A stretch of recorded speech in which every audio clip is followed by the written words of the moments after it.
Mining units, దానికి కావాల్సిన transport, cold storage ఎక్కడెక్కడ పెట్టాలో ఫార్మర్ ప్రొడ్యూసర్ ఆర్గనైజేషన్ ద్వారా మనం బడ్జెట్ ద్వారా డబ్బు ఇస్తున్నాం. మీరు కోల్డ్ స్టోరేజ్ పెట్టండి విలేజ్లో. అది రైతులు వాళ్ళ ఇంటి వాళ్ళే, రైతు కుటుంబాల్లో ఉన్న మహిళలే దాన్ని నడపని, దాంట్ నుంచి వచ్చిన ప్రాఫిట్ వాళ్ళకు పోవని అని చాలా ప్లాన్ చేస్తున్నారు.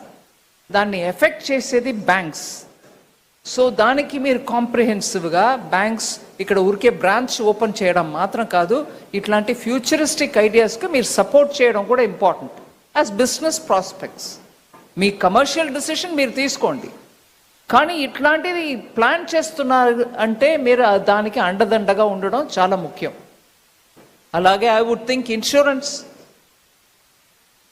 ఒక 2 years క్రితం ప్రధానమంత్రి గారు హర్యానా నుంచి లాంచ్ చేశారు బీమా సఖి, LICకి ఇన్సూరెన్స్ కంపెనీ అన్నిటికీ మహిళల్ని ఏజెంట్గా గ్రామానికి పంపించి ఇన్సూరెన్స్ని ఇంకా ఎక్కువ కవరేజ్ ఇవ్వడానికి.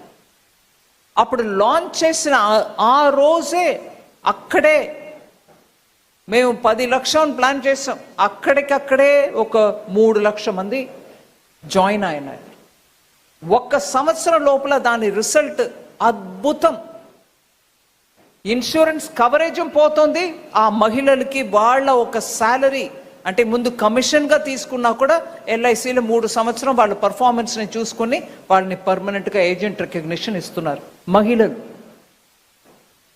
సో ఎన్నో ఇట్లా బ్యాంక్ అండ్ ఇన్సూరెన్స్ కంపెనీస్ ఇక్కడ రావడం వల్ల ఎన్నో ఇమ్మీడియట్ బెనిఫిట్స్ మనకు ఉన్నాయి.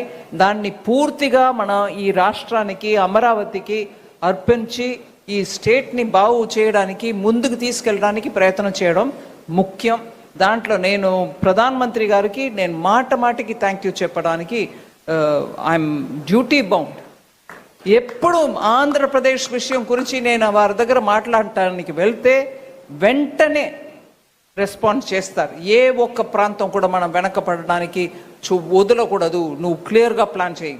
మళ్ళీ ఆంధ్ర విభజనం తర్వాత ముందుకు ఫాస్ట్గా వెళ్ళవలసిన స్టేట్, దానికి ఎంత సపోర్ట్ చేయాలో చెయ్యండి అని నాకు క్లియర్గా గైడెన్స్ ఇస్తారు. కాబట్టి నేను బడ్జెట్లో ఏదో ప్రయత్నం చేస్తున్నాను.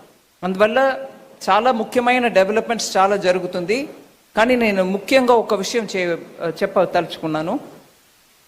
సీఎం గారు క్వాంటమ్ హబ్, అలాగే AI కోసం చాలా ఇక్కడ డిస్ట్రిక్ట్గా ITIస్కి బడ్జెట్, కేంద్ర బడ్జెట్ ద్వారా డబ్బు వస్తుంది. అక్కడ డిస్ట్రిక్ట్ లెవెల్లో ఉన్న ITIస్ని AI ట్రైనింగ్ సెంటర్గా మార్చడానికి బడ్జెట్లో అనౌన్స్ చేసాం. అది కూడా సీఎం గారు ఒక 2 districtsలో పైలట్ టెస్ట్ చేయవచ్చు. అక్కడ మన యువకులు వచ్చి AI ట్రైనింగ్ పొందుకుంటే వాళ్ళకి వెంటనే ఇండస్ట్రీలో ఇవాళ ఉద్యోగం రావడానికి ఆస్కారం ఉంది అని ఆ స్కీమ్ని కూడా ఇంప్లిమెంట్ చేస్తున్నారు. నిన్న మాట సందర్భంగా మాట్లాడుతున్నప్పుడు టెక్నాలజీ, IT ఇవన్నిటికి మనం సైన్స్, ఇది క్వాంటమ్, AI ఇవన్నిటిలో చాలా ముందుకు వెళ్తున్నాం. కానీ కోర్ సైన్సెస్లో కాన్సన్ట్రేషన్ ఉందా అని లోకేష్ గారు అడిగారు. దానికి కూడా ఇక్కడ జవాబు ఉంది అని చెప్పడానికి వస్తున్నా. సీఎం గారి దగ్గర ఆ మాట ఒక రెఫరెన్స్ చెప్పాను. స్కూల్ పిల్లల టైం నుంచి ఆస్ట్రోఫిజిక్స్, మనం స్టార్స్, ప్లానెట్స్ గురించి, ఆకాశం గురించి మాట్లాడుతాం. నాకు బాగా గుర్తు, మా ఫ్యామిలీలో 3-4 జనరేషన్స్ మెమరీలో చెప్పేది.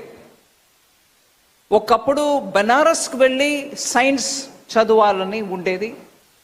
మా గ్రాండ్ ఫాదర్ టైంలో నాకు చాలామంది ఆ జనరేషన్ గురించి మాట్లాడుతున్నప్పుడు చెప్పేవారు. ఆంధ్ర నుంచి ప్రెసెంట్స్ బెనారస్ హిందూ యూనివర్సిటీలో ఎప్పుడూ డామినెంట్గా ఉంటుంది. అప్పుడు ఎక్కువ యూనివర్సిటీస్ లేనప్పుడు ఏ సబ్జెక్ట్స్లో ఉంటాయి? సైన్సెస్లో ఉంటాయి. ఆంధ్ర సైన్సెస్కి పేరెత్తిన ఒక ప్రాంతం. ఇప్పుడు ఐటీలో చాలా కాన్సన్ట్రేషన్ పోతుంది. బట్ ప్యూర్ సైన్సెస్లో కెమిస్ట్రీ, ఫిజిక్స్లో ఎంతమంది ఇక్కడి నుంచి పేరు పొందిన వాళ్ళు లేరు.